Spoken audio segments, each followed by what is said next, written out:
तो नमस्ते साथियों, इस क्लास में हम पृष्ठीय क्षेत्रफल और आयतन के बारे में पढ़ेंगे तथा यह क्लास कक्षा 6, 7, 8 और 9 और 10 में काम आने वाले सभी आयतन और पृष्ठीय क्षेत्रफल संबंधी सूत्रों को सीखने के लिए उपयोगी रहेगी। तो आपसे अनुरोध है कि इस क्लास को पूरा देखिए और कक्षा 6, 7, 8, 9, 10 के पृष्ठीय क्षेत्रफल और आयतनों से संबंधित सूत्रों को सीखिए। स्वागत है आपका हमारे YouTube चैनल पर। आप इस क्लास को एक डिजिटल माध्यम से देख रहे हैं। आप इस क्लास को लास्ट तक ज़रूर देखिए ताकि पृष्ठीय क्षेत्रफल और आयतन से संबंधित सभी तथ्य आपके क्लियर हो जाएं। अपना जो ये क्लास का जो सब्जेक्ट है वो पृष्ठीय क्षेत्रफल और आयतन है, गणित विषय से संबंधित है। पहले पैनल पे हम जो चीज़ पढ़ने वाले हैं वो है 2D और 3D की पृष्ठीय क्षेत्रफल और आयतन के बारे में हम बात करेंगे। 2D मतलब 2 डायमेंशन, 2 दिशा वाली आकृतियाँ, द्विविमीय, और 3D मतलब त्रिविमीय आकृतियों के बारे में हम इस स्लाइड में पढ़ने वाले हैं। तो देखिए, सबसे पहले हम उनकी परिभाषा सीख लेते हैं कि समतल और ठोस आकृतियाँ, यानी 2D को प्लेन कहते हैं और 3D को सॉलिड फिगर्स कहते हैं। तो समतल आकृतियों की अगर हम बात करें कि समतल आकृतियाँ किसे कहते हैं, तो इसकी परिभाषा है वे आकृतियाँ जिन्हें आप अपनी अभ्यास पुस्तिका अथवा श्यामपट्ट अर्थात ब्लैक बोर्ड पर खींच सकते हैं, वो आकृतियाँ 2D आकृतियाँ होती है या द्विविमीय या समतल आकृतियाँ होती हैं। जैसे आयत, आप देख पा रहे हैं कि ये आयत हम अपने बोर्ड जो अपना स्पेस है डिजिटल बोर्ड पे खींच पा रहे हैं।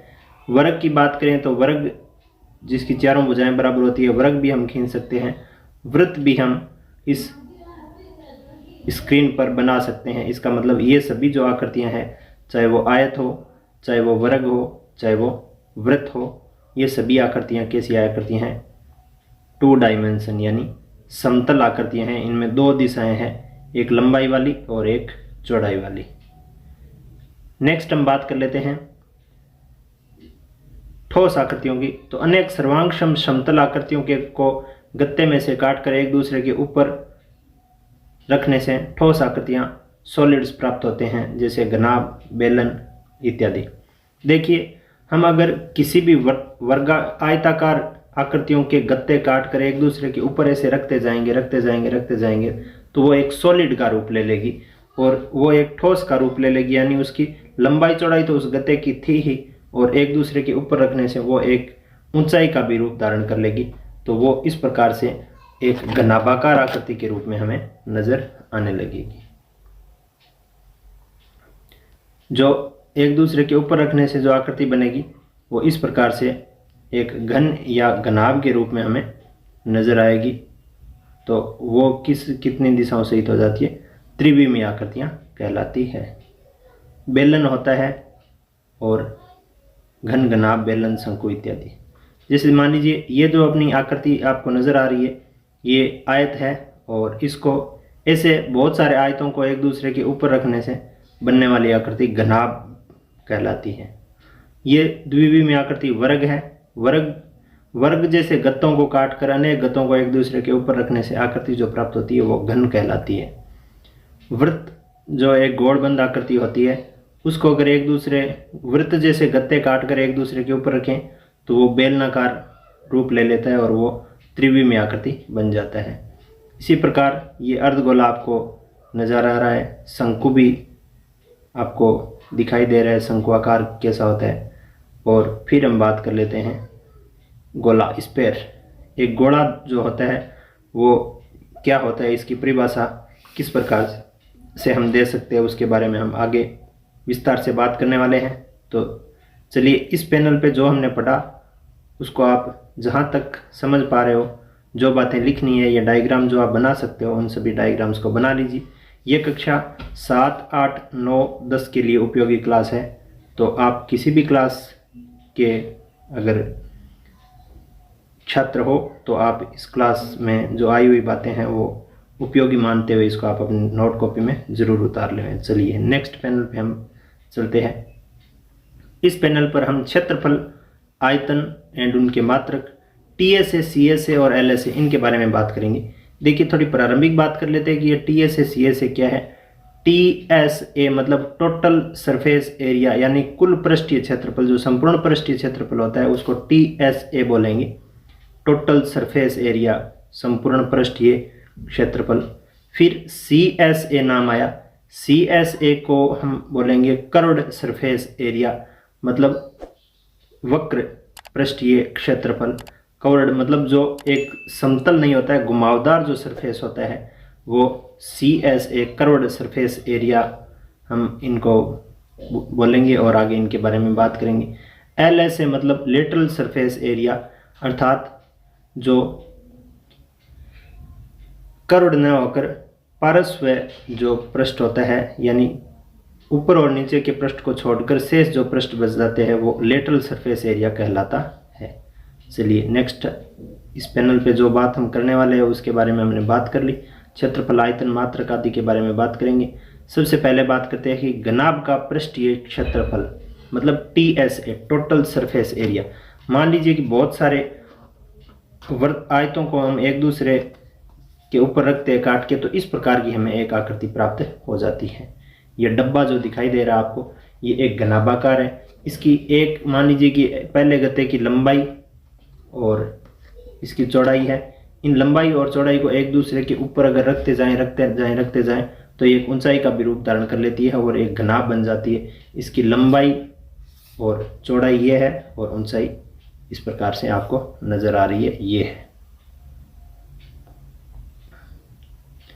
तो इसका हम टोटल सरफेस एरिया निकाले तो इसमें 6 फलक हो गए, 1 2 3 और ये लास्ट वाला 4, ऊपर वाला और नीचे वाला 6 सरफेस हो गई। 6 सरफेस का हम क्षेत्रफल निकाले तो इसका हो जाएगा 2 × LB BH + HL, जहाँ L, B और H जो है वो घनाभ के 3 किनारे हैं। L मतलब लेंथ, B मतलब ब्रीथ और H मतलब हाइट।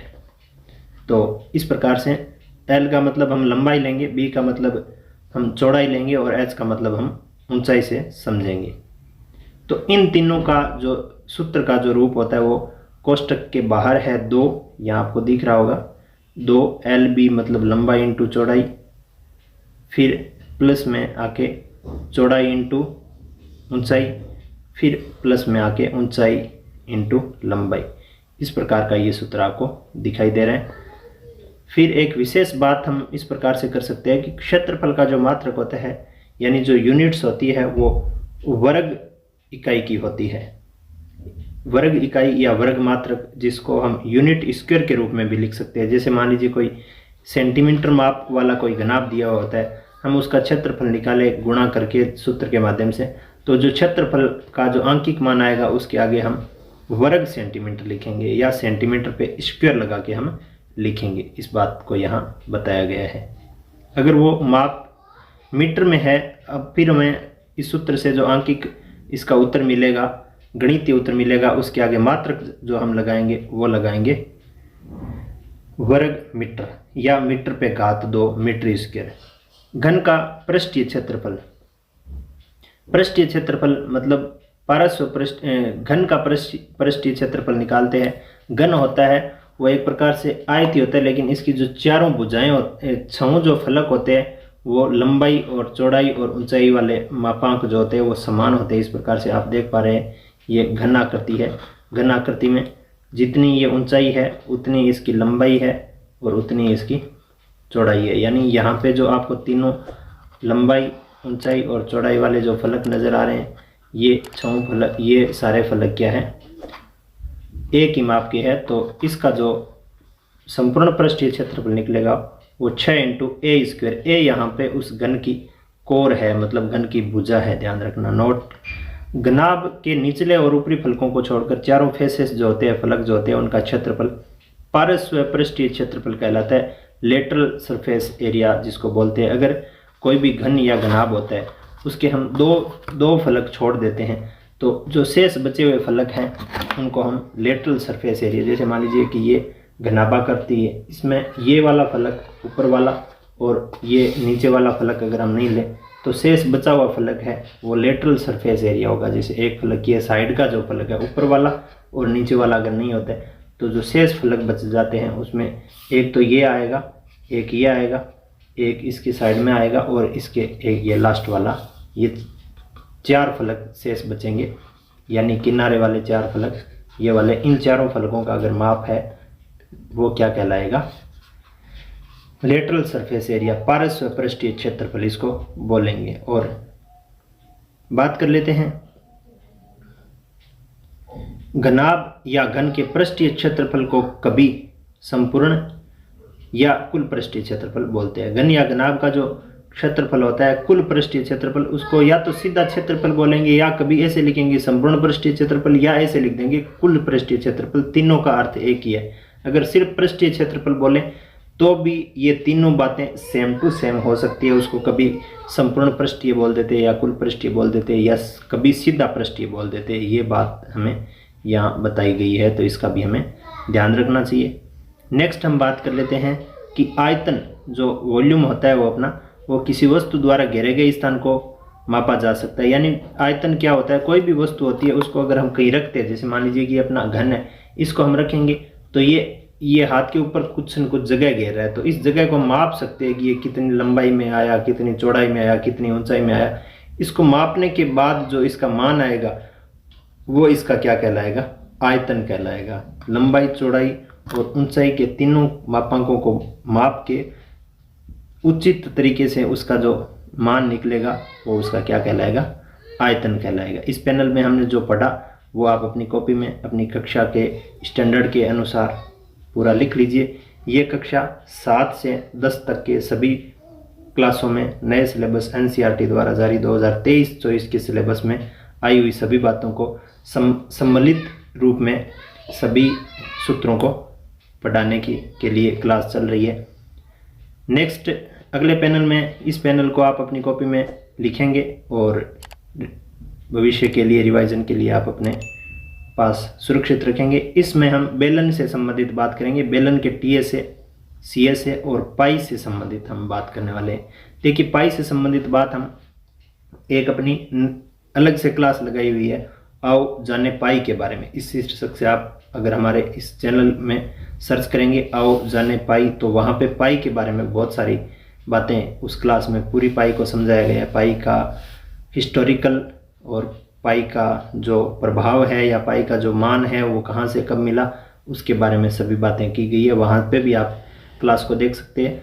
आप इस वीडियो की डिस्क्रिप्शन में उस क्लास की लिंक देखेंगे तो उस पर क्लिक करके भी आप क्लास को देख सकते हैं। चलिए अब हम बात करते हैं बेलन की परिभाषा। बेलन के बारे में बात करेंगे इस पैनल पर।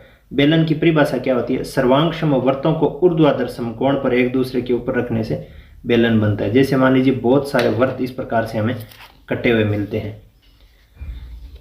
इन वृत्तों को अगर हम एक दूसरे के ऊपर रखते जाएं, समकोण पे ऊर्ध्वाधर रखते जाएं, इस प्रकार के वृत्त जो होते हैं अपने गत्तों को काट कर एक दूसरे के ऊपर रखते जाएं, तो वो जो रूप बनेगा वो एक बेलन का रूप बनेगा। और बेलन जो होता है वो इस प्रकार से हमें नज़र आता है। आप किसी भी ऐसे गोल आकृति को बेलन कहेंगे जिसमें 3 सरफेस होता है। ध्यान दीजिए, यहाँ पे आपको एक एच दिखाई दे रहा है, वो एच इस बेलन की हाइट होती है। यहाँ इस बेलन पे एच जो है वो, ये बेलन कितने ऊंचाई पे है वो है। और त्रिज्या जो है इस वृत्त को बनाने के लिए, इस बेलन को बनाने के लिए नीचे जो वृत्त बन रहा है, इस वृत्त की जो त्रिज्या है वही इस बेलन की त्रिज्या कहलाएगी। यानी यहाँ से ये त्रिज्या, इसके केंद्र से यहाँ तक की दूरी त्रिज्या, तथा यहाँ इसकी ऊंचाई जो है वो क्या कहलाएगी? हाइट, इस बेलन की हाइट। ये यहाँ पे इस आपको आकृति के साथ एच और आर नज़र आ रहे हैं, इसे भी आप समझ सकते हैं। बेलन का वक्र पृष्ठीय क्षेत्रफल, हमने वक्र पृष्ठीय क्षेत्रफल को CSA के तौर पे पढ़ा था। CSA मतलब कर्व्ड सरफेस एरिया, मतलब साइड का जो गोल घुमावदार एरिया है इस बेलन का, ये साइड में जो घुमा हुआ एरिया है यहाँ का, अगर इन वृत्तों को हम यहाँ से हटा दें तो जो ये बचा हुआ एरिया है वो क्या है? CSA, कर्व्ड सरफेस एरिया, खोखले बेलन का। उसका सूत्र होता है 2πRh, 2πRh। यहाँ पे 2π के बारे में हम बात करेंगे जिसका मान 22/7 होता है। R इस बेलन की त्रिज्या, यानी ये जो इसको बनाने के लिए जो वृत्त काम आ रहा है इसकी त्रिज्या, और h इस बेलन की हाइट कितनी है वो यहाँ पे हम सूत्र में काम में लेते हैं। नेक्स्ट हम बात करते हैं कि बेलन का कुल पृष्ठीय क्षेत्रफल, टोटल सरफेस एरिया, जिसको TA से बोलते हैं, वो है 2 पाई, अगले क्वेश्चन में r प्लस h, 2 पाई r प्लस h। ध्यान दीजिए इस CSA में, यानी ये जो कर्व्ड सरफेस एरिया है ये वाला, इसमें अगर इन दोनों वृत्तों का क्षेत्रफल हम और ऐड कर देते, इस वृत्त का और इस वृत्त का, तो ये इस वृत्त के क्या बन जाते हैं, संपूर्ण पृष्ठ बन जाते हैं। तो हमने पढ़ा कि ये जो कर्व्ड सरफेस एरिया है इसका सूत्र क्या है, 2 पाई RH। अब इसमें क्या जोड़ेंगे, दो वृत्तों के पाई r स्क्वायर जोड़ेंगे, क्योंकि एक वृत्त का कितना होता है पाई r स्क्वायर, तो दो वृत्तों के 2 पाई r स्क्वायर हो जाएंगे। इसमें से हम कॉमन लें, इसमें और इन दोनों में क्या कॉमन आ रहा है, 2 पाई r कॉमन आ रहा है, तो इसमें क्या बचेगा h और इसमें क्या बचेगा r। तो ये जो सूत्र बनेगा ये वाला सूत्र, ये सूत्र टोटल सरफेस एरिया के लिए बन जाएगा, 2 पाई r प्लस h, जिसमें इन दोनों वृत्तों का और इसके घुमावदार पृष्ठ का क्षेत्रफल शामिल हो जाता है, ऐड हो जाता है, जुड़ जाता है। इनको आप कॉपी में बराबर नोट डाउन करते रहिए ताकि आप आगे पढ़ें तो ये बात आपको दोबारा से अच्छी तरीके से समझ में आ जाए।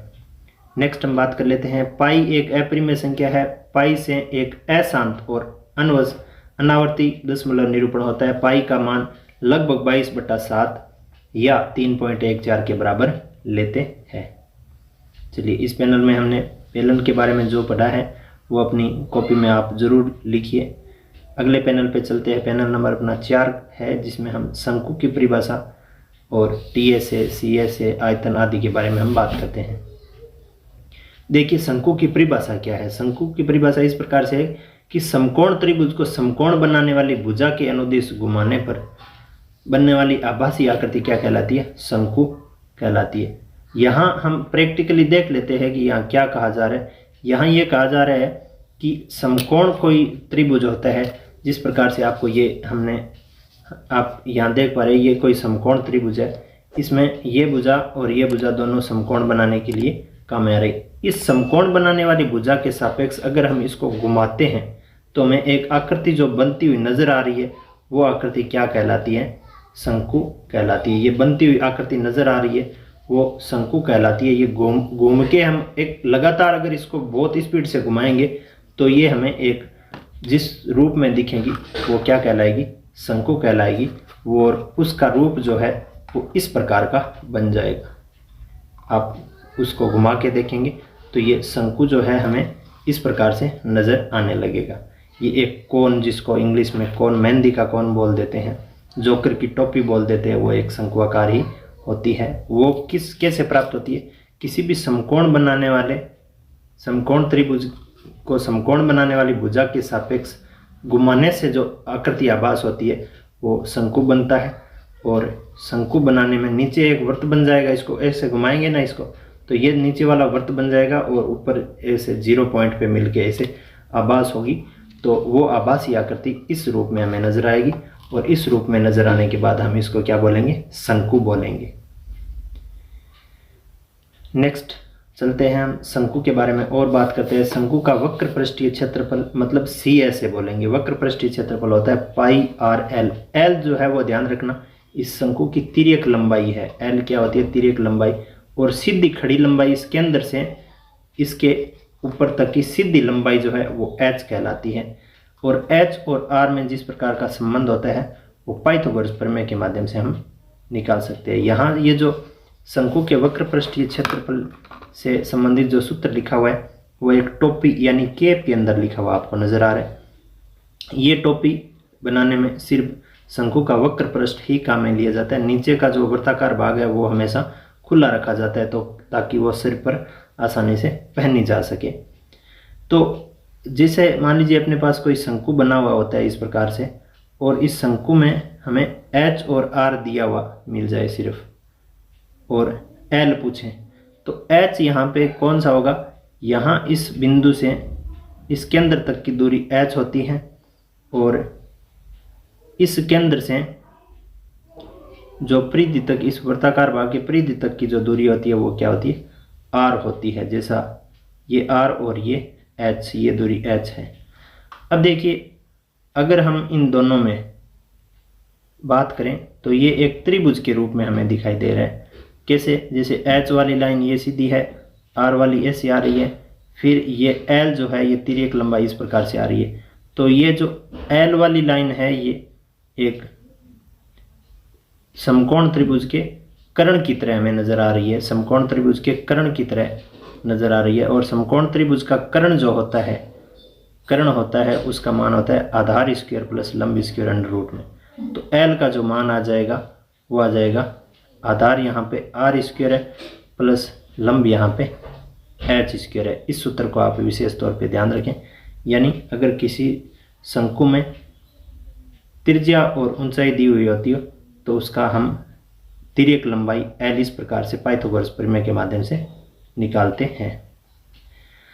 शंकु का कुल पृष्ठीय क्षेत्रफल पाई आर एल प्लस आर हो जाएगा। जैसे मान लीजिए कि वक्र पृष्ठीय क्षेत्रफल का सूत्र यहाँ पे ये लिखा हुआ है, इसमें अगर हम शंकु के नीचे बनने वाले एक वृत्त का क्षेत्रफल और जोड़ देंगे, वृत्त अपना पाई आर स्क्वायर होता है, तो इन दोनों में देखिए कॉमन क्या रहा है, पाई आर कॉमन आ रहा है, तो इसमें क्या बचेगा एल और इसमें बचेगा आर। तो किसी भी शंकु का जो वक्र पृष्ठ का भाग का क्षेत्रफल पाई आर एल होता है, अगर ये खोखला होता है तो इसमें ये वृत्ताकार भाग और जोड़ देते हैं पाई आर स्क्वायर, इसमें और ऐड कर देते हैं ये वाला, तो इसका जो क्षेत्रफल बनेगा वो pi R R plus L plus R बनेगा, पाई आर प्लस एल इसका सूत्र बनेगा। इस बात को आप ध्यान में रखें। नेक्स्ट हम शंकु के आयतन की बात करें तो शंकु का आयतन होता है 1/3 pi R square H, 1/3 pi R square H. इसको आप अपनी कॉपी में ज़रूर लिख लें। शंकु से संबंधित जो 4 बातें हमने की है वो ज़रूर अपनी कॉपी में नोट करके रखें। इस पैनल पे हम स्पेयर, हेमीस्पेयर के टीएसए और सीएसए के बारे में बात करेंगे। स्पेयर मतलब गोला और हेमीस्पेयर मतलब अर्धगोला। यहाँ हम गोले की परिभाषा पढ़ेंगे। गोला क्या होता है, एक वृत्त को व्यास के अनुदिश घुमाने पर बनने वाली आभासी आकृति गोला कहलाती है। जैसे शंकु बनाने के लिए हमने त्रिभुज को एक समकोण बनाने वाली भुजा के सापेक्ष घुमाया था, अब हम क्या बनाएंगे, गोला बनाएंगे। तो गोला बनाने के लिए हमें एक वृत्त को उसके व्यास के अनुदिश घुमाना पड़ेगा। जैसे मान लीजिए अपने पास ये कोई वृत्ताकार आकृति है, इस वृत्ताकार आकृति को इसके व्यास के अनुदिश हम ऐसे घुमाएंगे तो देखना क्या आभास हो रहा है, एक आभासी आकृति हमें बनती हुई प्रतीत हो रही है। ये बहुत तेज तरीके से घुमाएंगे तो ये आभासी आकृति इस प्रकार की होगी कि वो एक गोल गेंद के समान हमें प्रतीत होगी। इस प्रकार से ये एक गेंद है, वो एक आभास इस वृत्त को घुमाने पर इस प्रकार की आकृति बनती हुई हमें नजर आएगी, वो कहलाती है गोला, स्फेयर जिसको हम बोलते हैं। नेक्स्ट आगे हम बात करते हैं कि गोले का पृष्ठीय क्षेत्रफल। गोले में एक ही पृष्ठ होता है, ध्यान रखना, ये भी वक्र पृष्ठ होता है, इसमें समतल यानी सीधा पृष्ठ नहीं होता है, ये घुमावदार वाला है, गोलाई वाला पृष्ठ होता है। तो गोले में एक ही पृष्ठ होता है और वो भी होता है CSA, करोड़ सरफेस एरिया होता है। तो उसका क्षेत्रफल होता है, गोले के पृष्ठ का क्षेत्रफल होता है पाई आर 4 पाई आर स्क्वायर। फिर अर्धगोले की बात करें, गोले का आधा भाग, जैसे अगर इस पूरे गोले का अगर हम बीचों बीच से इस लाइन से काट देते हैं तो ये इस प्रकार से हमें आधा नज़र आएगा, इस प्रकार से हमें आधा नज़र आएगा। इसका एक हिस्सा ये बन जाएगा वृत्ताकार और एक ये करोड़ सरफेस एरिया था, आधा तो ये बच जाएगा, एक नया सरफेस और जुड़ जाएगा, ये वाला ये हो जाएगा एक वृत्त के रूप में। तो जो आधा कटा हुआ गोला है उसको अर्धगोला बोलते हैं। और अर्धगोले का वक्र पृष्ठीय क्षेत्रफल होता है 2 पाई आर स्क्वायर। वक्र पृष्ठीय मतलब ये बाहर वाला जो करोड़ सरफेस है या वक्राकार भाग है, यानी जो सीधा नहीं है वो वक्राकार है, घुमाव वाला जो है वो 2 पाई आर स्क्वायर है। यानी दोनों का ये आधा इधर रह गया, आधा ऊपर था, तो ये 4 पाई था तो 2 पाई साइड में हो गया, 2 पाई नीचे वाला बच गया। और इसके संपूर्ण पृष्ठीय क्षेत्रफल की बात करें गोले के, तो संपूर्ण पृष्ठीय क्षेत्रफल क्या होता है 3 पाई आर स्क्वायर। अब क्यों होता है 3 पाई आर स्क्वायर उसको समझिए। कि ये जो अर्धगोला था इसमें 2πr², तो इसका ये करोड़ सरफेस एरिया है, इसमें ऐड हो जाता है क्या, इसमें जुड़ जाता है ये वाला जो सरफेस का जो क्षेत्र जुड़ा है ना, ये वाला एक वृत्त का रूप, तो ये वृत्त का πr² और ऐड हो जाता है। इसमें क्या ऐड हो जाता है, πr²। अब πr² ऐड होने के बाद क्या बनेगा, इन दोनों में देखिए πr कॉमन आ रहा है, πr कॉमन ले ली तो क्या बचेगा, इसमें ये 2πr² ये है, 2πr² ये है, तो 2πr² और 2πr² कितने होते हैं, 3πr² बन जाते हैं। दो बार तो यहाँ इस करोड़ के लिए, एक बार सिंपल के लिए, तो ये आ जाएगा 3πr²। ध्यान रखना इस चीज़ का। इस पैनल पे पढ़ी गई बातों को आप अपनी कॉपी में नोट कर लीजिए। ये क्लास कक्षा 7 से लेकर एनसीईआरटी द्वारा जारी नए सिलेबस 2023-24 के कक्षा 7 से कक्षा 10 तक के गणित विषय से संबंधित सभी सूत्रों को सम्मिलित की हुई बनाई हुई क्लास है। तो आप इसको अपनी कॉपी में कक्षा के स्टैंडर्ड के अनुसार ज़रूर लिख के रखें सूत्रों को। सभी सूत्र अगर आप लिख लेंगे तो एक जगह आपको किसी भी प्रकार की सभी कक्षाओं के लिए परेशानी का सामना नहीं करना पड़ेगा, यानी सभी सूत्र हमें याद हो जाएंगे। अब हम वॉल्यूम आयतन से संबंधित सूत्रों को पढ़ेंगे। आयतन में आयतन क्या होता है इसकी बात करें तो किसी भी वस्तु द्वारा घेरे गए स्थान को मापा जा सकता है और उस माप को वस्तु का आयतन कहते हैं। ऐसी बात हम पहले भी कर चुके हैं। कोई भी वस्तु, जैसे मान लीजिए कि ये अपना बेलन है, इसको हम यहाँ पे रखेंगे तो ये कुछ न कुछ स्थान घेर रही है, घुमावदार स्थान, यहाँ वाला स्थान, इसको मापेंगे और इसका उचित सूत्र लगा के इस माप का कैलकुलेट करेंगे तो ये माप जो होगा ये क्या कहलाएगा, आयतन कहलाएगा। ये घन है, घन भी कुछ न कुछ स्थान तो घेर ही रहा है हाथ के ऊपर। कोई घनाभ अगर रखते हैं तो इस घन की बजाय अगर हम घन को हटाकर अगर घनाभ रख देते हैं तो इसने कुछ अलग स्थान घेरा है, तो इस स्थान को माप कर हम जो मान निकालते हैं वो क्या होता है, आयतन होता है। ध्यान रखना, आयतन का जो मात्रक होता है वो घन इकाई लिया जाता है, यानी मात्रक सेंटीमीटर, मीटर, इंच में कुछ भी मान दिया होता है, माप दिया होता है, उसको आयतन के रूप में बदलने के बाद उसके आगे घन नाम लिख दो, चाहे उस पर 3 घात लगा दो, क्यूब लगा दो, बराबर ही है। घनाभ का आयतन होता है आधार गुणा आधार का क्षेत्रफल इंटू ऊंचाई, या फिर लंबाई इंटू चौड़ाई इंटू ऊंचाई, LBH। ध्यान रखना इसको। घन का आयतन होता है किनारा गुणा किनारा, यानी A³ भुजा क्यूब जिसको बोलते हैं। बेलन का आयतन πr²H होता है और शंकु का जो आयतन होता है वो 1/3 πr² होता है। गोले का आयतन 4/3 πr³ होता है। अर्धगोले का आयतन 2/3 πr³ होता है। इन सूत्रों को आप अपने कॉपी में अवश्य नोट कर लीजिए, समझ लीजिए और आगे हम अपने प्रश्नावली में, बिंदुगत प्रश्नावली में आई हुई प्रश्नों को हल करेंगे तो अच्छी तरीके से इनका हम जो उपयोग है वो समझ पाएंगे। चलिए नेक्स्ट हम इस पैनल में सूत्रों का दोहराव करेंगे। इस क्लास में हमने कितने सूत्र पढ़े हैं उन सभी को हम एक ही तरीके से एक ही पैनल पे पढ़ेंगे। नंबर 1 हमने घनाभ का पृष्ठीय क्षेत्रफल पढ़ा था, 2 × LB + BH + HL, यानी लंबाई गुणा चौड़ाई प्लस ऊंचाई, चौड़ाई गुणा ऊंचाई प्लस ऊंचाई गुणा लंबाई। फिर घन का पृष्ठीय क्षेत्रफल जो है वो 6 गुणा भुजा²।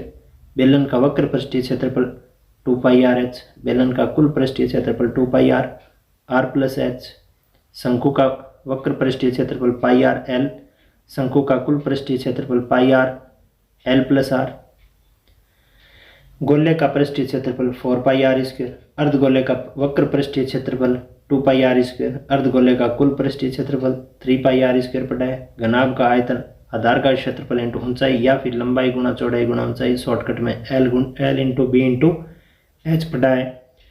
घनाभ का आयतन किनारा गुणा किनारा, यानी भुजा क्यूब पढ़ा है, A³। बेलन का आयतन πr²H पढ़ा है और शंकु का आयतन 1/3 πr²H पढ़ा है। गोले का आयतन 4/3 πr² पढ़ा है।